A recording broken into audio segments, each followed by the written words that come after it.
Hello नमस्कार दोस्तों। आज के इस वीडियो में BHIC 131 भारत का इतिहास की पहली इकाई के बचे हुए शेष भाग को पढ़ेंगे। इसके पहले के वीडियो में हमने पहली इकाई के प्रारंभिक भाग को पढ़ा था। अगर अभी तक आपने उस वीडियो को नहीं देखा है तो उसका लिंक मैं नीचे डिस्क्रिप्शन में दे दूंगा, वहाँ जाके आप वह वीडियो देख सकते हैं। तो चलिए दोस्तों, शुरू करते हैं आज की इस वीडियो को।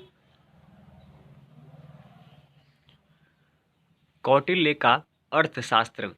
यह अर्थव्यवस्था और राज्य व्यवस्था पर एक महत्वपूर्ण कानूनी ग्रंथ है। इसको 15 पुस्तकों में विभाजित किया गया है, जिनमें से पुस्तकें दूसरी और तीसरी को आरंभिक माना जा सकता है और लगता है कि यह अलग अलग हाथों की कृतियां हैं।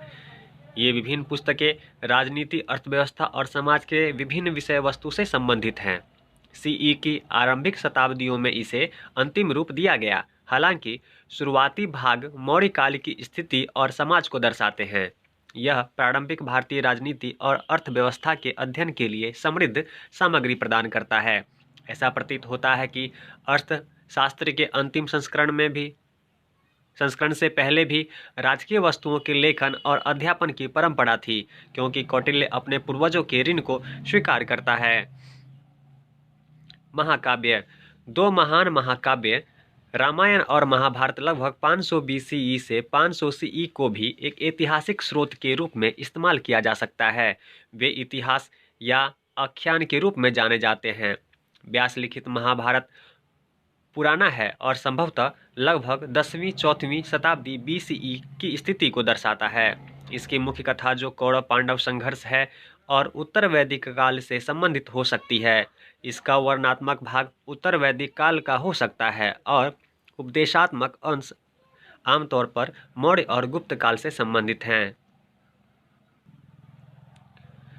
यह माना जाता है कि इनमें लगातार प्रक्षेप बने हैं। चूंकि दोनों महाकाव्यों में हर कुछ समय बाद भाग जोड़े गए, इसलिए इतिहासकारों को इस सामग्री के पाठन क्रिया में सावधानी बरतनी चाहिए और उनकी विभिन्न कालानुक्रमिक परतों को ध्यान में रखना चाहिए। वे लोकप्रिय साहित्य का प्रतिनिधित्व करते हैं, जिसका आज भी नियमित और औपचारिक रूप से अभिनय किया जाता है। इसलिए श्रोताओं की बढ़ती रुचि के साथ उत्साही कथाकार ने नए अध्याय जोड़े और इसी तरह प्रक्षेप बनते चले गए। वाल्मीकि की रामायण महाभारत की तुलना में अधिक एकीकृत प्रतीत होती है। दोनों महाकाव्यों में वर्णित कुछ स्थलों की खुदाई की गई है। अयोध्या की खुदाई से उत्तरी काली पोलिस मृदभांड की अवधि तक बस्तियों का पता चला है। हस्तिनापुर, कुरुक्षेत्र, पानीपत, बागपत, मथुरा, तिलपत और बैराट में खुदाई की गई है और चित्रित धूसर मृदभांड अवधि के समय के हैं। दोनों महाकाव्यों में धार्मिक संप्रदायों के बारे में जानकारी है, जिनमें हिंदू धर्म की मुख्य धारा, सामाजिक प्रथाओं और तात्कालिक समय के दर्शन के लिए एकीकृत किया गया। पुराण। पुराण व्यास द्वारा लिखित हिंदू ग्रंथों की एक श्रेणी है। उन्हें गुप्त और उत्तर गुप्त काल के समय का माना जाता है। 18 महापुराण और कई उपपुराण हैं। इसकी विश्वव्यापी सामग्री इंगित करती है कि ये विभिन्न विषयों को शामिल करते हैं और विभिन्न हाथों द्वारा रचित हैं। उदाहरण के लिए अग्नि पुराण इन निम्नलिखित विषयों से संबंधित है: अनुष्ठान, पूजा, ब्रह्मांड विज्ञान और ज्योतिष, पौराणिक कथाओं, वंशावली, कानून, राजनीति, शिक्षा प्रणाली, प्रतीक, कराधान सिद्धांत, युद्ध और सेना का संगठन, युद्ध, मार्शल आर्ट, कूटनीति, स्थानीय कानूनों, सार्वजनिक परियोजनाओं के निर्माण, जल वितरण के तरीकों, पेड़ और पौधों, चिकित्सा, डिजाइन और वास्तुकला, रत्न विज्ञान, व्याकरण, छंद, कविता, खाद्य और कृषि, अनुष्ठान, भूगोल और मिथिला का सांस्कृतिक इतिहास के यात्रा दिग्दर्शक। निम्नलिखित 5 शाखाओं को पुराणों के विषय वस्तु के रूप में माना जाता है: सर्ग, प्रतिसर्ग, मनवंतर, वंश, वंशानुचरित। बाद में तीर्थों और उनके महात्म्य का वर्णन भी पुराण साहित्य में शामिल किया गया था। पुराणों में प्राचीन भारत के इतिहास के पुनर्निर्माण के लिए उपयोगी जानकारी है। वे राजवंशों के राजनीतिक इतिहास और वंशावली पर प्रकाश डालते हैं। प्राचीन राजवंशों और पुराणों में बहुत कुछ है, जैसे हर्यक, शिशुनाग, नंद मौर्य, शुंग, कन्नव और आंध्र। कुछ नाग अतसर्ग लगाने वाले राजाओं का भी उल्लेख किया गया है। वे उत्तर भारत और मध्य भारत में राज्य करते थे। दिलचस्प बात यह है कि हम किसी अन्य स्रोत से इन राजाओं के बारे में नहीं जानते हैं। पुराणों में गुप्त राजाओं के साथ वंश सूची समाप्त होती है। यह दर्शाता है कि पुराणों को लगभग 34वीं शताब्दी BCE के दौरान संकलित किया गया। हालांकि कुछ ऐसे जो बाद में रचे गए, जैसे भागवत पुराण और स्कंद पुराण, नदियों, झीलों, पहाड़ों आदि पर भौगोलिक जानकारी प्रदान करने के लिए भी महत्वपूर्ण हैं। इसलिए वे प्राचीन भारत के ऐतिहासिक भूगोल के पुनर्निर्माण के लिए महत्वपूर्ण हैं। इसके अलावा वे हिंदू धर्म के 3 प्रमुख संप्रदायों वैष्णववाद, शैववाद और शक्तिवाद के बारे में जानकारी का एक अच्छे स्रोत हैं। विभिन्न प्रक्रियाओं जैसे विभिन्न पंथ प्रमुख धार्मिक परंपराओं के भीतर कैसे एकीकृत हो गए और गणपति, कृष्ण, ब्रह्मा, कार्तिकेय आदि जैसे छोटे पंथ कैसे उभरे, यह भी उनसे जाना जा सकता है। इन पंथों को ब्राह्मणों ने अपने सामाजिक और धार्मिक मूल्यों का प्रसार हेतु वाहन के रूप में प्रयोग किया। संगम साहित्य। सबसे शुरुआती तमिल ग्रंथ संगम साहित्य के बीच संकलित किए गए। 400 BC से 200 CE के बीच संकलित किए गए। यह उन कवियों का संकलन है जिन्होंने 3 से 4 शताब्दियों की अवधि में छोटी और लंबी कविताओं की रचना की, जो प्रमुख और राजाओं द्वारा संरक्षित हैं। इनका संग्रह गोष्ठियों में हुआ है, जिन्हें संगम कहा जाता था, और इसमें उत्पादित साहित्य को संगम साहित्य कहा जाने लगा। 3 संगम साहित्य या साहित्यिक सम्मेलन हुए। पहला और अंतिम सम्मेलन मदुरै में, दूसरा सम्मेलन कपाटपुरम में हुआ था। हालांकि इन समारोह की ऐतिहासिकता के बारे में कुछ संदेह है, इसलिए कुछ विद्वान संगम साहित्य के बजाय प्रारंभिक शास्त्रीय तमिल साहित्य शब्द का उपयोग करना पसंद करते हैं। हालांकि पहले 2 संगमों की कविताओं को आमतौर पर ऐतिहासिकता के रूप में खारिज कर दिया जाता है, लेकिन कुछ आधुनिक विद्वान उन्हें ऐतिहासिक मूल्य का दर्जा देते हैं। कविताओं में लगभग 30,000 पंक्तियां प्रेम और युद्ध के विषय पर हैं। वे प्राचीन काल के भाटी के गीत पर आधारित थे और संकलित होने से पहले लंबे समय तक मौखिक रूप में प्रसारित हुई है। वे धार्मिक साहित्य के रूप में संकलित नहीं थे। इनके कवियों, शिक्षकों,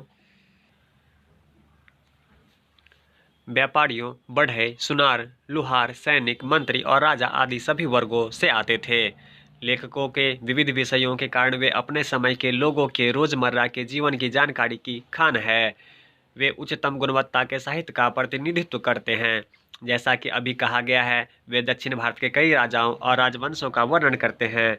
कई कविताओं में एक राजा या नायक का नाम आता है और वह उसके सैन्य कारनामों का विस्तार से वर्णन मिलता है।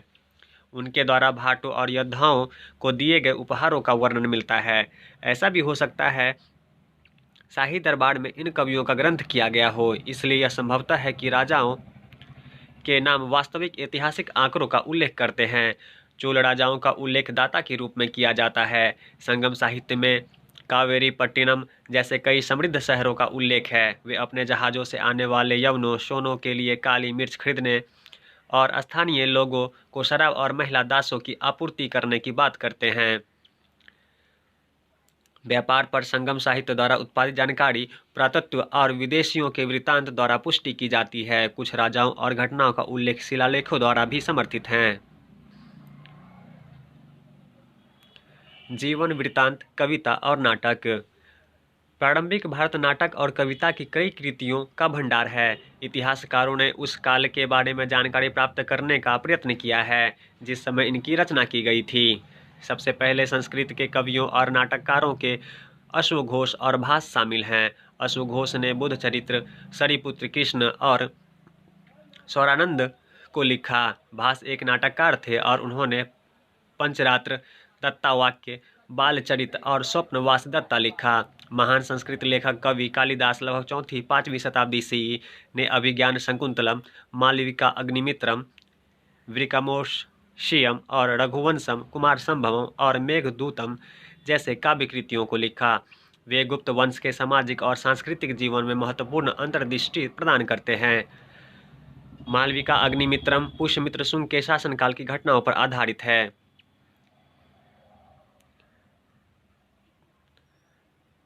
तत्पश्चात ऐतिहासिक विषयों पर प्राचीन नाटक है। उल्लेख विशाख दत्त के मुद्राराक्षस का वर्णन किया जा सकता है। यह नाटक इस बात पर आधारित है कि चाणक्य चंद्रगुप्त मौर्य की ओर से नंदों के मंत्री राक्षस पर कैसे विजय प्राप्त करने का प्रयास करते हैं। इसमें तत्कालीन समाज और संस्कृति की झलक भी मिलती है। उनके अन्य नाटक देवी चंद्रगुप्तम, गुप्त राजा, रामगुप्त के शासनकाल की एक घटना पर केंद्रित है। एक अन्य कवि शूद्रक हैं जिन्होंने ऐतिहासिक घटनाओं पर आधारित नाटक लिखे हैं। कथा साहित्य में पंचतंत्र और कथा सरित सागर शामिल है। वे लोकप्रिय लोक कथाओं के संग्रह हैं।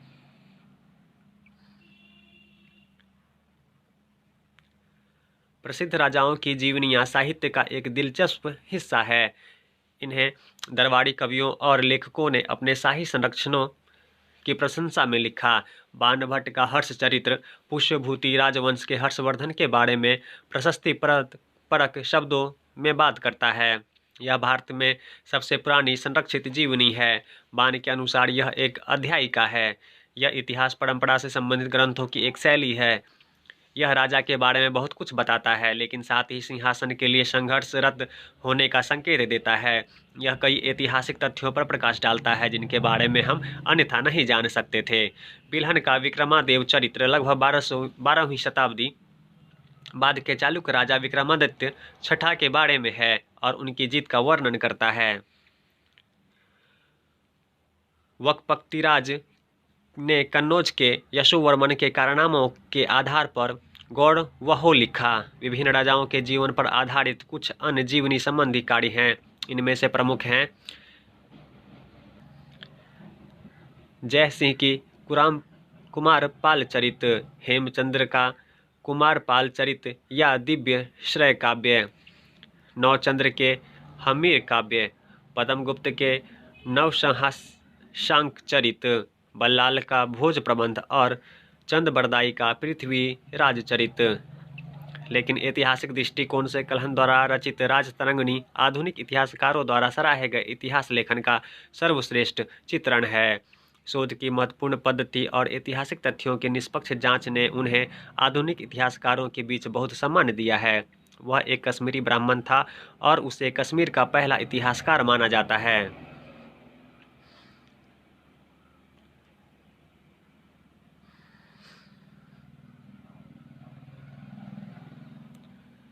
उसके बारे में बहुत कम ही जाना जाता है, सिवाय इसके कि वह अपनी पुस्तक की शुरुआती छंदों में अपने बारे में कुछ हमें बताते हैं। वही पता चलता है। उसमें उसने लिखा है कि इतिहास को किस तरह लिखा जाना चाहिए। वह कहता है, श्लोक 7, निष्पक्षता।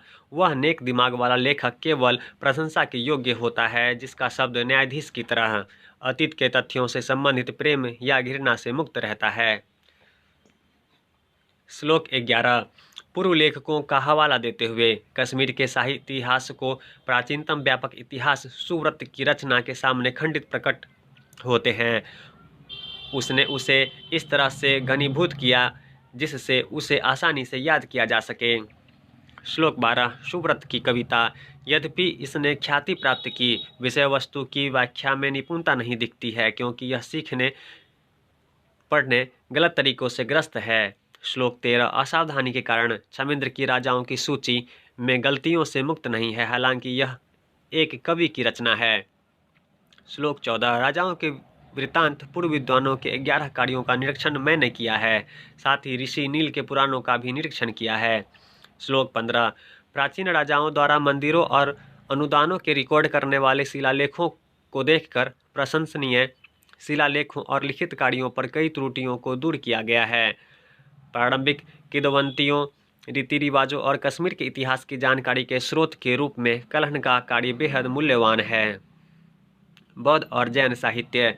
प्रारंभिक भारत के गैर ब्राह्मणवादी और गैर संस्कृत स्रोतों में बौद्ध और जैन साहित्य एक महत्वपूर्ण श्रेणी है।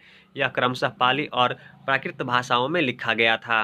प्राकृत संस्कृत का एक रूप था और प्रारंभिक जैन साहित्य अधिकतर इसी भाषा में लिखा गया है। पाली को प्राकृत का एक रूप माना जा सकता है जिसका मगध में प्रचलन था। अधिकांश प्रारंभिक बौद्ध साहित्य पाली में लिखा गया है।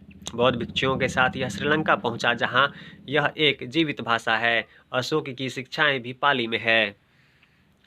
बुद्ध की मृत्यु के बाद रचित पाली ग्रंथ त्रिपिटक, 3 टोकरी हमें बुद्ध और 16 महाजनपदों के समय में भारत के बारे में बताते हैं।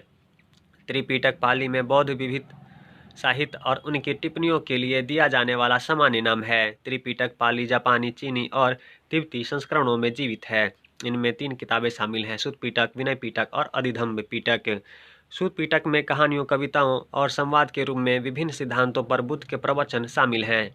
विनय पिटक भिक्षुओं के लिए 227 नियमों और विनियमों के बारे में है। इसमें बुद्ध द्वारा प्रत्येक नियम की स्थापना के बारे में स्पष्टीकरण शामिल हैं। इसमें उनके जीवन, घटनाओं, बौद्ध धर्म की कहानी के बारे में जानकारी शामिल है। यह 386 BCE में लिखा गया था। अधिधम्म पिटक शाब्दिक रूप से उच्च धम्म में थेरवाद के अनुसार बौद्ध दर्शन से संबंधित विषय हैं और इसमें सूचियां, सारांश और प्रश्न शामिल हैं।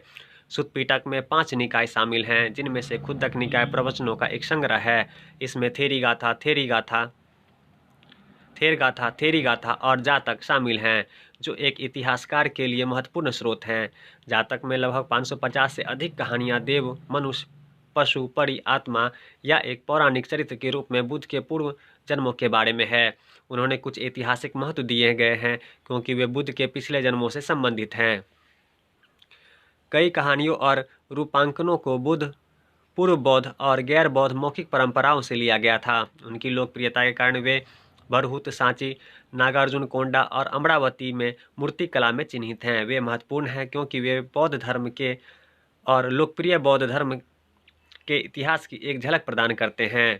थेरगाथा पुराने बौद्ध भिक्षुओं की कविताएं और थेरीगाथा पुराने बौद्ध भिक्षुणियों की कविताएं कविता का एक संग्रह है, जिनमें छंद के रूप में बौद्ध भिक्षुओं के शुरुआती सदस्यों ने सुनाए थे। थेरीगाथा भारत की पहली संरक्षित कविता संग्रह है, जिसे महिलाओं द्वारा रचा गया था। थेरीगाथा भारत की पहली संरक्षित कविता संग्रह है, जिसे महिलाओं द्वारा रचा गया था। इसलिए यह न केवल बौद्ध धर्म के लिए बल्कि लिंग अध्ययन के लिए भी महत्वपूर्ण है। थेरीगाथा के गाथाएं इस दृष्टिकोण का पुरजोर समर्थन करती हैं कि महिलाएं आध्यात्मिक प्राप्ति के मामले में पुरुषों के बराबर हैं। धर्म वैधानिक बौद्ध साहित्य में प्रथम शताब्दी BCE, प्रथम शताब्दी CE के आसपास मिलिंद पन्हों, मिलिंद के प्रश्न शामिल हैं, जिसमें इंडो ग्रीक राजा मैनेंडर और बौद्ध भिक्षु नागसेन के बीच संवाद शामिल हैं। सिंहलिक कालक्रम, महावंश, महान इतिहास और दीपवंश, दीप का इतिहास बुद्ध के ज्ञानोदय के समय से बौद्ध धर्म के इतिहास को बताते हैं। जैन साहित्य में ग्रंथों की एक अन्य महत्वपूर्ण श्रेणी का गठन किया गया है, जो अर्धमगधी में है।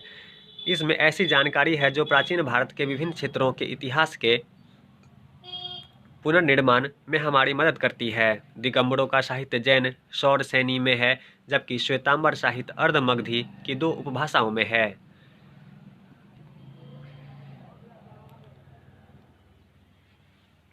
14वीं शताब्दी BCE में महावीर द्वारा शिष्यों को दिए गए उपदेश पहली बार 14 पूर्वों में संकलित किए गए। स्थूलभद्र ने पाटलिपुत्र में एक महान परिषद का गठन किया और 12 अंगों में जैन साहित्य का पुनर्निर्माण किया। बाद में लगभग 5वीं शताब्दी CE में वल्लभी में हुए एक परिषद में मौजूदा ग्रंथों को औपचारिक रूप दिया गया और उन्हें लिखित रूप में प्रस्तुत किया गया।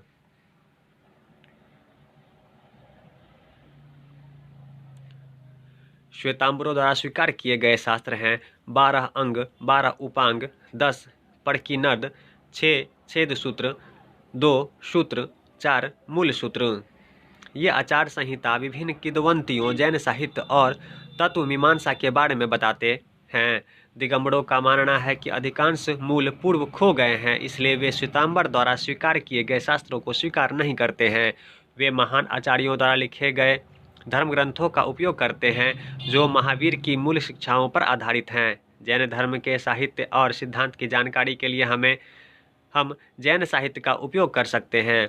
प्रतिद्वंदी मत के सिद्धांत, जैन संघ में रहने वाले संतों की जीवन गाथा और जैन भिक्षुओं के जीवन के बारे में जान सकते हैं।